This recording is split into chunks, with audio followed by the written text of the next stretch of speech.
Where do we come from, and where are we going? You know, it's probably one of the most ancient questions humanity has ever bothered to ask. But today, we aren't looking at this as some distant, abstract philosophical puzzle. No, we're looking at it as a pressing biological and civilizational urgency. So welcome to this explainer.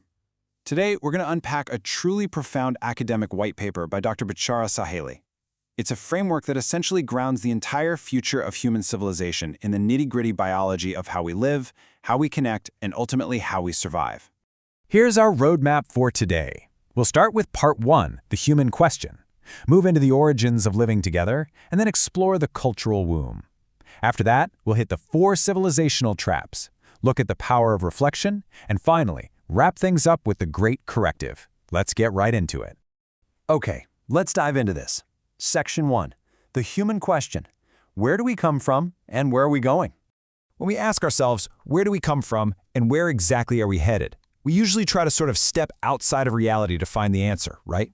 We try to act like these totally detached observers looking in.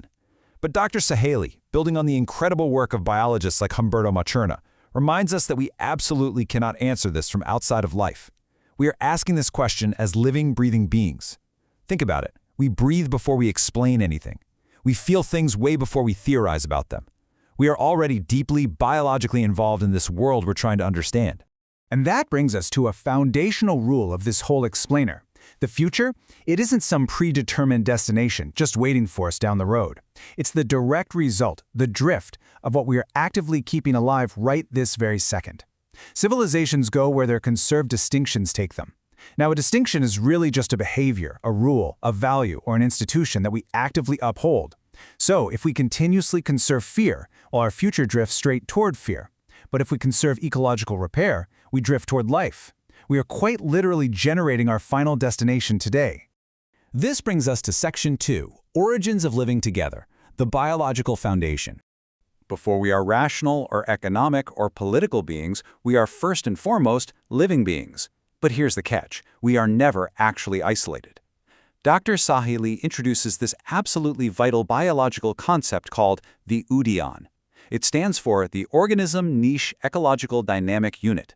Basically, it means that an organism obviously has a boundary, it's physically distinct from its environment, but it cannot possibly exist separated from it. It's kind of like a dancer and a dance floor. You can clearly distinguish the two, but without the floor, there's no dance. Now, what's really fascinating here is the dynamic of what's called structural coupling between the organism and its ecological niche.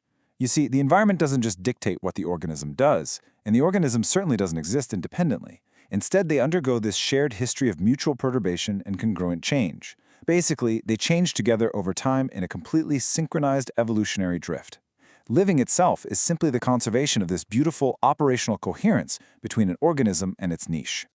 Moving right along to Section 3, the cultural womb, bodyhood, and relational space. For centuries, we've created this completely false separation between body and mind, right? Between biology on one hand and culture on the other.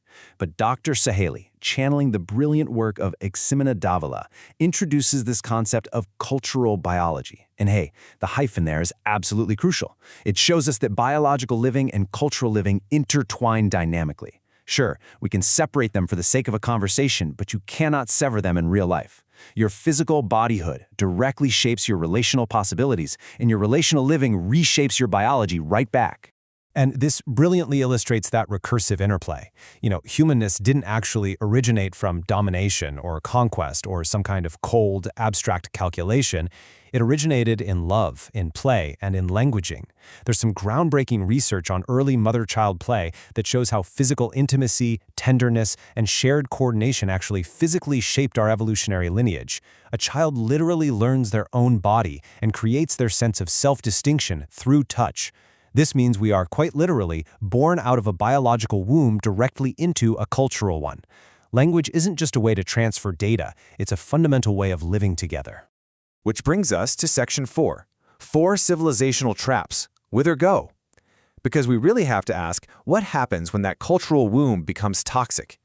Well, here we have the 4 major pitfalls that are currently dragging down modern civilization. Essentially, these are massive blind spots where we simply forgot to protect life. First up, we've got the Thucydides trap, which is where we try to find security through the fear and insecurity of others. Second is the Midas trap. This is where we protect financial wealth over the living earth that actually creates true value in the first place. Third, sacred insecurity, where collective trauma and wounded identities get weaponized into endless cycles of violence. And fourth, misrelevance, where we optimize the completely wrong signals. And yes, this is exactly why algorithms are currently maximizing your doom-scrolling engagement while completely destroying your actual attention span. Let's move to the next point and see how this builds, because there's a really clear shared pattern across all of these pitfalls. The key takeaway here is that these weren't always evil concepts. Security, money, religion, measurement, they all started as totally necessary distinctions to help coordinate human life. The trap only happens when they become self-protecting abstractions. Think about it, when security morphs into pure paranoia, or when money morphs into a claim over life itself, these concepts totally lose their integration with the living, breathing relations that originally gave them meaning. Let's move into Section 5, the power of reflection, culture becoming visible. Because if we're stuck in these self-reproducing traps, how on earth do we break out? Well, reflection is that unique human capacity that actually gives us the power to escape these societal traps. But I want to be clear here, it isn't just abstract philosophical thought. It's a deliberate, intentional pause in the flow of living. It's like a recursive second loop. Step 1, we literally arrest our living. We pause, and we widen our attention. Step 2, we observe our own observing, and we ask ourselves, what kind of world is this habit bringing forth? And then step 3, we make an active, conscious choice to either continue, transform, or entirely release that habit. A culture without reflection is just going to repeat its pain unconsciously over and over again. But through this reflective interruption, our inherited culture suddenly becomes visible. And because it's visible, it becomes revisable. We can actually heal culturally generated pain, like inherited self-devaluation or sacred violence. But, and this is a big but, to do this, reflection absolutely has to be oriented by love. And in this specific framework, love isn't just some soft greeting card sentimentality. It's the domain where we genuinely accept the other as legitimate in coexistence with us. Without love, reflection just becomes another sneaky tool for domination.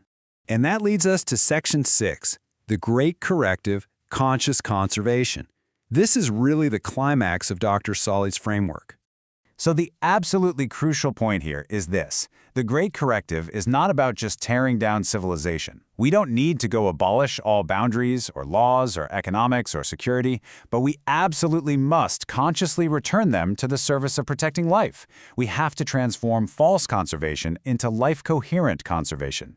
We literally need to look at every single institution and technology and ask, does this preserve, does it repair, or does it expand our life capacity? The massive, practical shift required globally is moving from the old story to the new story. We've got to move away from fear-based security, where my safety somehow relies on your vulnerability, and move toward relational security, where safety actually comes from mutual recognition and shared survival.